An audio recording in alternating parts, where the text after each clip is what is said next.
That Security. My name is Nate. This is going to be my first YouTube video. In this video, I wanted to talk about how easy it is to crack into a non-secure password. So I recently got my Network Plus security, or my Network Plus rather, certification through CompTIA, and I wanted to showcase some of the things that I've learned and some things that I've already known before. And so I wanted to showcase how easy it is for a hacker to crack into a password that is unsecure. So you're always taught when you're surfing through the internet and creating an account to make a long and secure password.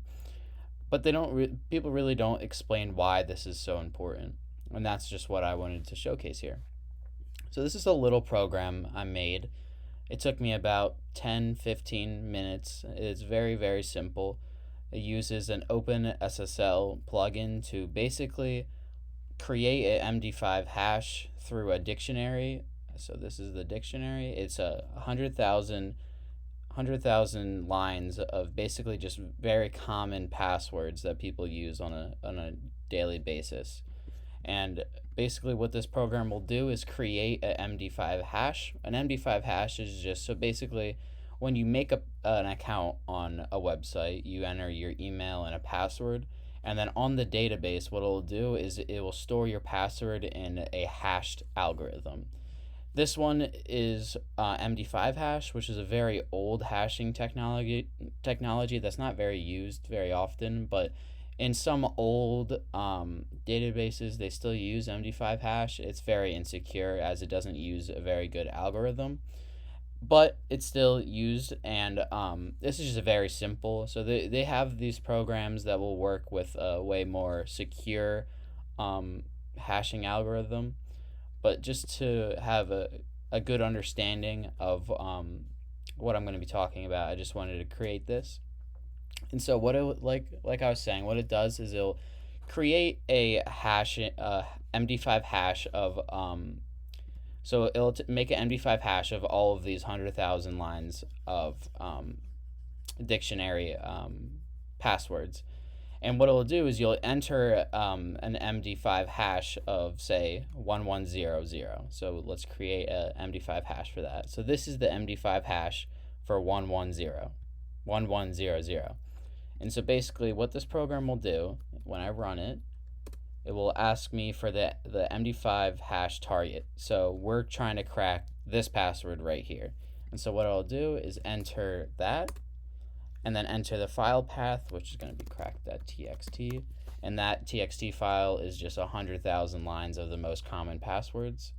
And basically what it will do is it will spit out, if it finds the password in this dictionary, it will spit out what that password would be, which it says 1100, which, yep, that's what it was. So if you went to a website, say google.com, and you entered your email and then you put a password and you put your password as this, if google.com says gets dumped, which basically a hacker will go in and then they'll try to steal all the data on the database. So it'll be an email and then a hashed password, just like this one. And so if you made a google.com account and you put this as your password, a hacker can find your password that easily, that fast. So this technique uses a dictionary, and so if you ever take the CompTIA Network Plus exam, they will talk about a dictionary attack. That's basically what this is. And so they use a set of a bunch of, say, common passwords, and it'll just brute force this password. So it'll say it was this password. What the program's going to do is it's going to turn this into an MD5 hash, and then if you entered this password into the thing that you wanted to crack, say, so we entered this one. If we entered this one, it would compare this string to that, and if it was equal to each other, it would spit out the password. And so you basically just cracked that password. And so I wanted to show on a website that I created how bad this can be if you make a simple password. So this is a little program I had to create in one of my coding classes. It basically is just a movie database. And so but I made the whole website and the whole database. But if you signed up and you made your email address, whatever, and this password I put is 1100, which is what we put right here, If you signed up and you entered this, what will it look like on the database side of you is pretty much something like this. See, my database does not hash anything, so all this is stored in clear text. No company and no website's gonna do this, host any passwords in clear text, but this is just a resume pretty much website, so it doesn't matter. None of this information matters, so I don't hash it. But basically, what this will be stored in, instead of it being 1100, it'll be this MD5 hash. And so if a hacker dumps this whole database, they'll have access to all of this data right here. So their first name, their last name, their password, their email, all this stuff. Usually the only thing that's going to be hashed is their password, but sometimes it can be like their some other information. So like credit cards are definitely going to be hashed if they're stored in the database, stuff like that. And so if they used an MD5 hashing algorithm, it takes us, look, let's see how long. So we'll run it again, enter the MD5 hash. So this is what the hacker would obtain through dumping the database. If we enter that again, enter the dictionary, boom. Like, what was that? 1 second, 2 seconds? That's how easy it is to crack a password. That's that simple. And so if you say this is only 100,000 lines, what if you have a database of common passwords, say 10 million, the odds of it cracking are going to be a lot harder. Now, if you see all these passwords, they're just random strings of numbers. They're just going to be really simple words that you just shouldn't be using. See, if your password was, say, 10 characters long and used a bunch of special characters, which if you look at all these common passwords, none of them have special characters. Very few of them do because, well, that's not very common for people to do. But if you do that, if we say make a really hard password and we'll run it again and we'll make an MD5 hash of, say, random strings, that, do a couple of those and do that, I can guarantee you that this won't work. It won't find this password because it's too secure. Let's do crack.txt again. See, password not found. It'll take, basically, this would never work through a dictionary attack, which is what this is. A hacker would have to brute force this password. So basically, just a bunch of guesses, a bunch of guesses, a bunch of guesses, and eventually, the sad and scary thing is every password will eventually be cracked. It will be able to be cracked. There's no uncrackable password. Even if your password was this, some crazy numbers and letters and everything and special characters, eventually this could get cracked. And the scary part is how fast we are adapting our computers and how better they're getting throughout years. Is in 10 years, like, this string of random numbers might not be secure anymore because we'll have terabytes of RAM and we'll just be able to crack this super fast. We'll be able to do this algorithm so fast that we can crack any password. So also what I want to talk about is a lot of companies and a lot of people will tell you use two-factor authentication. It's super important. And what you'll learn in the Network Plus and Security Plus is that is extremely important, because no matter how, even if my password is 12345, yeah, they'll be able to crack this password instantly, but they'll never be able to get my two-factor authentication code unless they steal my phone or do what's called a SIM swap, which I'm not going to get into, but that's pretty in-depth of hacking, but it happens, but it's very unlikely. And so all you have to do is set up two-factor authentication. Almost every company allows it. Every company should be enforcing it, but people are lazy, and so they don't want to do two-factor authentication. But that's why people's accounts get stolen and they lose thousands and thousands of dollars. And so a simple program like this can crack, I mean, all of these passwords instantly. You can do it instantly.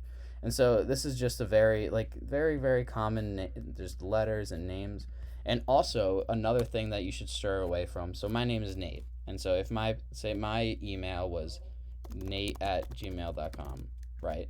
If my password was Nate to a bunch of different letters and numbers, a dictionary attack isn't just the most common passwords. It can also be, so I can take this, and so I can go to an AI, or I can just create a bunch of different passwords that have Nate in it, and eventually they'll be able to crack this looking secure password because it has special characters very fast because they have a dictionary. So that's why you don't want to use your names and your passwords, and you really shouldn't use your names and your Gmails either, because it's just another, like, it's another hint. Like, even if you used like your full name, like, you can use nicknames, and AI can instantly spit out all the nicknames for that name, and it'll just, it could happen extremely fast. Your password can just get cracked. And also, the issue what I wanted to talk about is what companies will do to save their butts is they say, AT&T just got hacked, and their database got dumped on the all the data got sold on the dark web. AT&T will just reset all the passwords, and then, oh, it's fine, right? Like, my password, it'll change, and then they can't hack into it. Yeah, sure, the attacker might not be able to go and steal your AT&T account, but almost everybody uses the same password on different websites. So they can go in and log into, say, facebook.com, and that password, if you didn't change it, will be valid there. So they just screwed you on your bank accounts, all this different stuff. So it's a really, really good idea to keep your passwords long and secure and use two-factor authentication. And a lot of people would just tell you that and not explain it, and that's what I wanted to do. Also, a great website is Have I Been Pwned. So what this site will tell you, if you put in your email address, it'll tell you if your email was part of a database leak. And so they have a collection of 13 billion accounts. And so if your email was a part of it, it'll tell you, and you should go to that website, see what password it is, and if you have your password on a different website and it's the same thing, you need to go and change it. It's a matter of time. It's not a matter of if your account will get stolen. It's just a matter of time. Once someone finds that account and finds that email and password, they'll use a config, it's called, which I might do another video on how they can actually get into those accounts. But they'll use a program called OpenBullet, and they can target one account and use your data, and they'll be able to steal that account that they made the config for. And it's all very, very scary, but it's all very, very easily avoidable. And all you have to do is use a long string password and use two-factor authentication, and it's basically impossible for you to get your account stolen. And that's all I really wanted to talk about. Thank you.